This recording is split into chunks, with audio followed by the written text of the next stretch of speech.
Bienvenue dans Murmure Métis, l'espace où on libère ce qui pèse, où on se reconnecte à soi, à ses deux racines, et où on se donne enfin la permission d'être entière. Tu as peut-être grandi, toi aussi, avec cette capacité étrange et douloureuse de toujours te mettre à la place des autres. Parce que tu es métisse, tu as ce super pouvoir de comprendre des points de vue en opposition. Et donc tu es en mesure de toujours deviner, anticiper, apaiser. Mais qui s'est jamais mis à ta place à toi? Qui t'a demandé « Et toi, comment tu vas ?» Qui a reconnu ton rôle de confidente, de coach de l'ombre, celle qui soutient sans jamais être remerciée? Peut-être que tu te reconnais dans cette sensation de ne jamais pouvoir exprimer ce que tu vis. Parce que parler de racisme, même en famille, c'est trop. Parce qu'un de tes parents est blanc, et que dès que tu nommes ta douleur, on détourne le regard, on dit que tu exagères, que tu es paranoïaque et que tu te victimises. On inverse les rôles et on brandit sa sensibilité exacerbée et son incapacité à entendre parler du racisme. Donc souvent, tu as dû te taire. Ton empathie, c'est ta richesse. Mais dans une société marquée par le racisme systémique, le sexisme et le colorisme, l'empathie des femmes racisées est souvent considérée comme acquise, voire comme une dette qu'elles doivent au monde. C'est comme si ton rôle était d'être au service de la réparation émotionnelle des autres. Mais toi, qui te répare? Alors tu te replies, tu gardes tout à l'intérieur de toi, et tu deviens cette femme forte qu'on admire et qu'on exploite, mais qu'on ne soutient jamais. Tu as peut-être grandi, toi aussi, dans une famille où on ne nomme pas, où tout le monde t'aime, mais personne ne te voit vraiment. Parce que tu es là pour faire le pont entre deux mondes, deux histoires, deux identités qui parfois s'opposent. Tu deviens l'enfant pont, celle qui apaise, qui connecte, qui fait tenir l'image de la famille unie. Mais à quel prix? Souvent, tu as dû te taire, parce qu'il ne fallait pas déranger, parce qu'il ne fallait pas réveiller la culpabilité du parent blanc, ni l'amour du parent noir qui, lui aussi, a appris à se taire.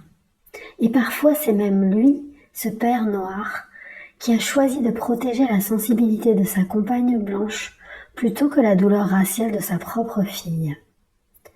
Alors tu t'effaces, tu t'adaptes, tu lis les humeurs, tu surveilles les regards, tu contrôles tout.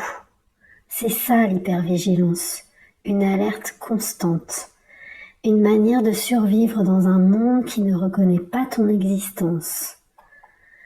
Cette vigilance constante épuise ton système nerveux, mais elle est devenue ta normalité. Tu deviens l'éclaireuse invisible, celle qui anticipe les dangers, qui explique, traduit, arrange, celle qui aide tout le monde à comprendre, mais que personne ne comprend vraiment. Tu deviens confidente, thérapeute, décodeuse, guide. Mais à quoi bon si c'est pour être ensuite laissée dans l'ombre, sans gratitude, sans reconnaissance? À force d'être toujours celle qui comprend, qui écoute, qui lisse les tensions, tu deviens celle qu'on n'écoute jamais. Et pire, tu perds l'habitude de t'écouter toi-même. Un peu comme ces écrivains fantômes qu'on appelait le nègre, qu'on n'a jamais cité. Tu parles pour les autres, mais qui parle pour toi? En tant que femme métisse, tu es souvent socialement perçue comme une sorte de zone neutre, pas menaçante, pas frontale, souvent polie, calme, apaisante. Résultat, les autres se permettent de venir déverser leur mal-être chez toi sans filtre ni considération. Tu deviens un réceptacle émotionnel, sans que personne ne te demande comment toi tu vas. Et puis il y a la dépossession. Ce que tu vis là, ce n'est pas qu'un manque de reconnaissance. C'est une forme de dépossession symbolique. On prend ton intelligence émotionnelle, on prend ta clarté, on prend ta compassion, Et on oublie que ça a un prix. Tu n'es pas une ressource infinie, tu es une personne. Dans le monde, ton métissage n'est pas un privilège puisqu'il t'expose. Dans la communauté blanche, tu es noir. Dans la communauté noire, tu n'es pas assez noir. Les femmes noires te regardent parfois avec méfiance, comme si ton identité était un affront. Et pourtant, tu portes leur douleur aussi. Tu vis ce rejet comme une sorte de vengeance. Mais toi, tu n'as rien demandé à personne. Tu veux juste exister, entièrement, sans devoir choisir. Et cette fatigue métisse qui vient du fait de devoir tout porter, les non-dits, les contradictions, les silences, de ne jamais pouvoir poser ton fardeau quelque part sans avoir à te justifier. Ce poids de toujours devoir te justifier, t'expliquer, prouver qui tu es en permanence. Et pourtant tu continues à sourire, à aider, à soigner les autres, même quand toi tu t'étioles. Mais aujourd'hui, on commence à nommer tout ça, à mettre des mots là où il y avait du silence, à créer des espaces où on peut se comprendre sans s'expliquer, des espaces comme celui-ci. Ici, tu peux respirer, tu n'as pas à lutter, tu n'as pas à t'excuser. Tu peux t'autoriser à dire « je suis fatigué ». Tu peux t'autoriser à reconnaître ce trauma racial invisible mais bien réel. Et tu peux commencer à créer des rituels, des espaces à toi pour revenir à ton corps, à ta voix, à ton centre.